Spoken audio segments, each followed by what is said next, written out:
शुरू करते हैं आपकी वर्कशीट नंबर 17। तो पहले आप लोग इसे अच्छे से लेबल कर लेंगे। साइंस की वर्कशीट है, सब्जेक्ट अपना नाम, अपने क्लास टीचर का नाम, डेट आप लोग लिख लेंगे। आज हम लोग क्या पढ़ेंगे, छाया, प्रकाश, छाया और परिवर्तन। ठीक है, प्रकाश से छाया बनती है, यानी जब रोशनी होगी तभी आपकी छाया बनेगी। ठीक, इस वाली वर्कशीट में मैं आपको क्वेश्चन आंसर के साथ साथ एक्सप्लेनेशन भी दूंगी। अगर आप खाली आंसर चाहते हैं तो आप दूसरी वर्कशीट को देख सकते हैं। तो देखिए क्या लिखा है, अंधेरे कमरे में टॉर्च जलाएं और टॉर्च के सामने अपना हाथ लाने पर आप टॉर्च के सामने दीवार पर बने अपने हाथ की छाया देखेंगे।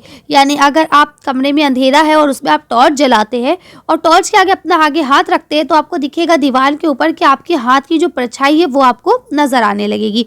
आप अंधेरे में छाया नहीं देख सकते। यदि अगर कमरे में अंधेरा है और कोई भी तरह की रोशनी नहीं है तो आपको कोई भी तरह की छाया नजर नहीं आएगी। ठीक है, छाया माने क्या होता है, परछाई, शैडो। छाया बनाने के लिए आपको प्रकाश के स्रोत की आवश्यकता होती है, यानी अगर जब तक रोशनी नहीं होगी जब तक कि आपका कोई भी तरह की छाया नहीं बनेगी। जब प्रकाश का मार्ग किसी वस्तु द्वारा बाधित या अवरुद्ध होता है तो वस्तु के पीछे के क्षेत्र में अंधेरा रहता है।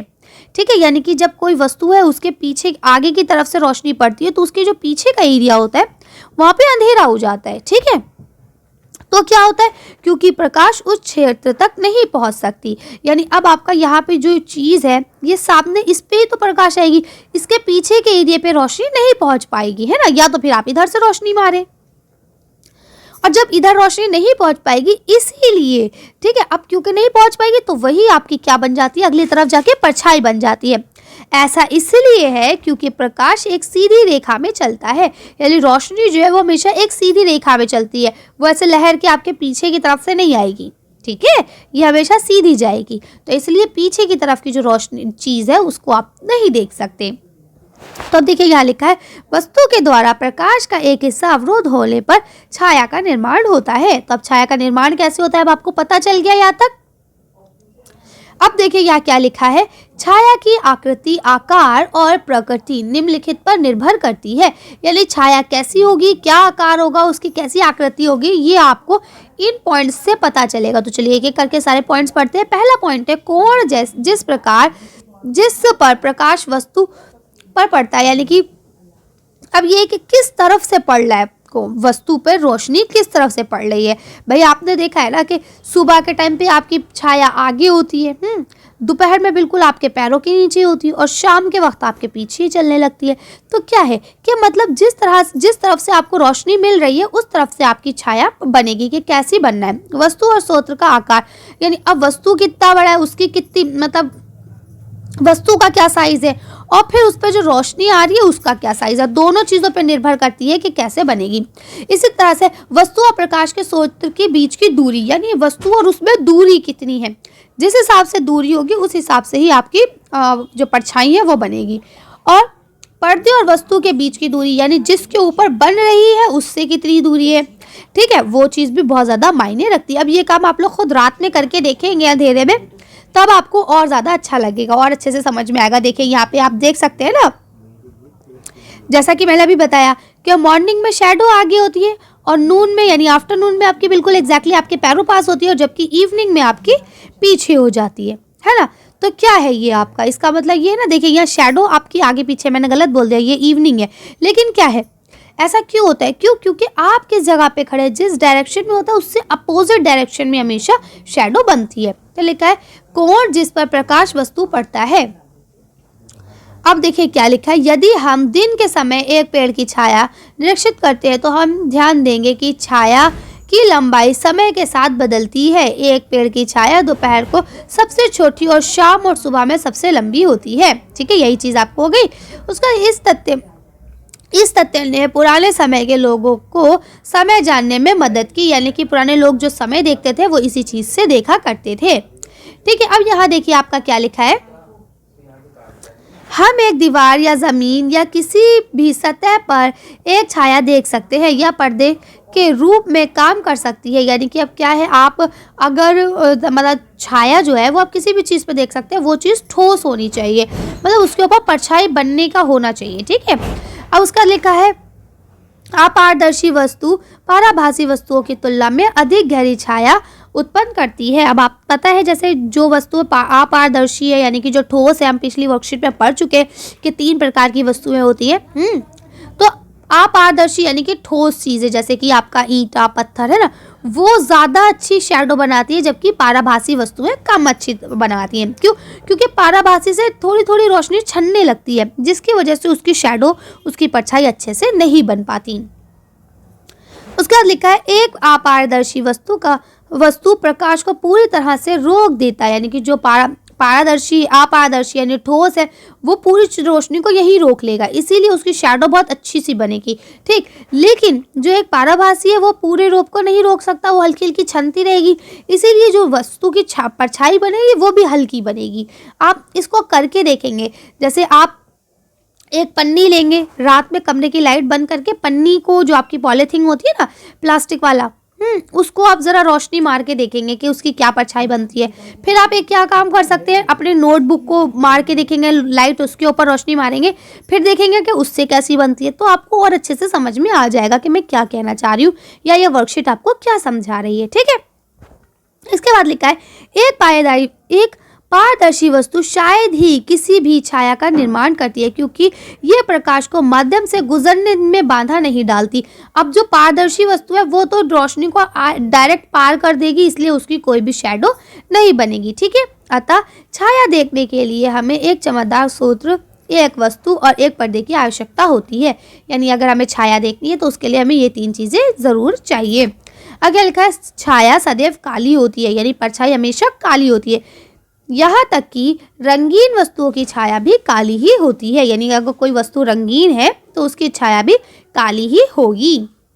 अब यह लिखा है सोचिए, एक टॉर्च तारे के आकार के कार्ड पर चमकती है और कार्ड के पीछे रखे पर्दे पर एक छाया बनती है। यदि टॉर्च को कार्ड से दूर लिया जाता है तो छाया का आकार में क्या परिवर्तन होगा? तो जैसे जैसे आप टॉर्च को दूर लेते जाएंगे वैसे वैसे आपकी देखिए छाया जैसे पास होगी वो उतनी बड़ी बनेगी, जैसे जैसे दूर जाती जाएगी वो छाया छोटी होती जाएगी। ठीक, तो आप इसको कर सकते हैं आसानी से। चलिए अब हम लोग क्वेश्चन आंसर पढ़ते हैं। यहाँ क्या लिखा, अब उत्तर लिखिए। पहला क्वेश्चन है छाया क्या है। अब देखिए एक क्वेश्चन हुआ छाया क्या है, दूसरा क्वेश्चन है एक छाया कब बनती है। ठीक है, और तीसरा क्वेश्चन इसी के अंदर इन्होंने दे दिया, एक छाया किसी वस्तु के बारे में क्या जानकारी देती है। तो अब एक क्वेश्चन में 3 क्वेश्चन है। ठीक है, तो अब इसका आंसर थोड़ा बड़ा होगा। अब आप ये नहीं कहेंगे कि मैम आपने इतना बड़ा आंसर लिखा है। ठीक, चलिए इसका आंसर देखते हैं।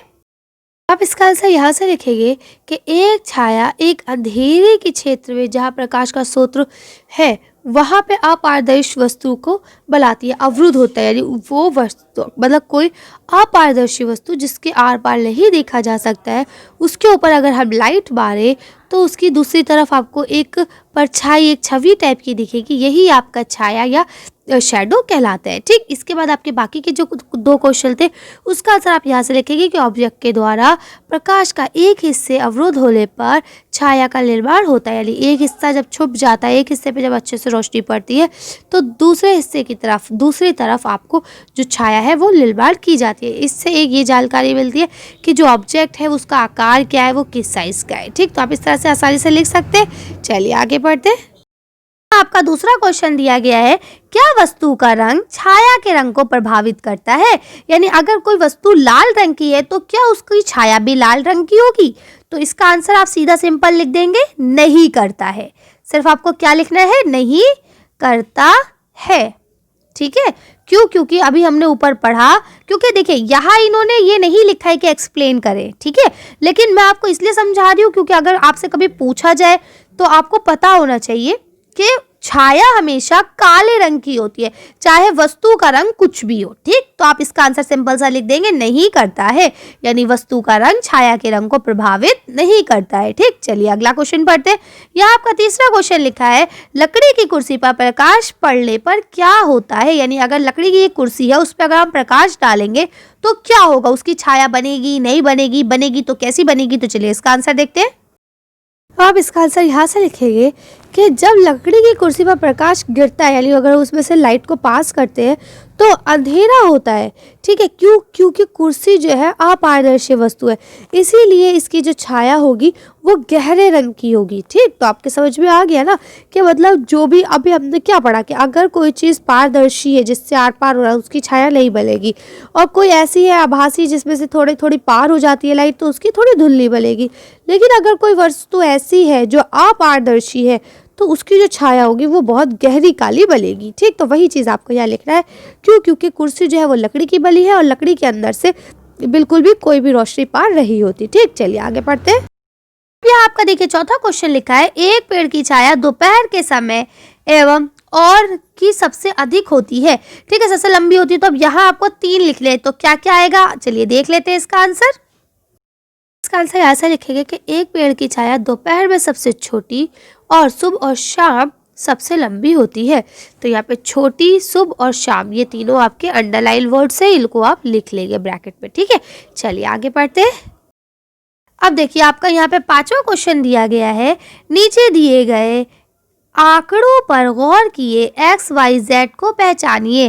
तो अब आपको बताना है एक्स क्या है, वाई क्या है और जेड क्या है, ठीक है। यहाँ देखिए आपको ऐसे करके एक चीज़ बनी हुई है, ठीक, जिसके ऊपर लिखा है वाई, और उसके बाद यहाँ पे ऐसे करके कुछ बना हुआ है, मेरी ड्राइंग बहुत ख़राब है, उसके ऊपर लिखा है एक्स, और फिर ऐसे करके यहाँ पे कुछ बड़ा सा बन के आ रहा है ऐसे करके, और उस पर लिखा हुआ है जेड, ऐसे लकीर खींच के ऐसे जेड, ये देखिए है। तो अब आपको बताना है ये वाई क्या है, एक्स क्या है और जेड क्या है। तो चलिए इसका आंसर देख के वीडियो को फिनिश करते हैं। आंसर ऐसा लिखेंगे कि एक्स जो है वो हाथ है, ऑब्जेक्ट है, ठीक है, या वस्तु है। वाई जो है वो प्रकाश है, जबकि जेड जो है वो छाया है। तो ऐसा आप आसानी से कर सकते हैं। चलिए आज की वर्कशीट को ये खत्म करते हैं। आज की वीडियो में बस इतना ही।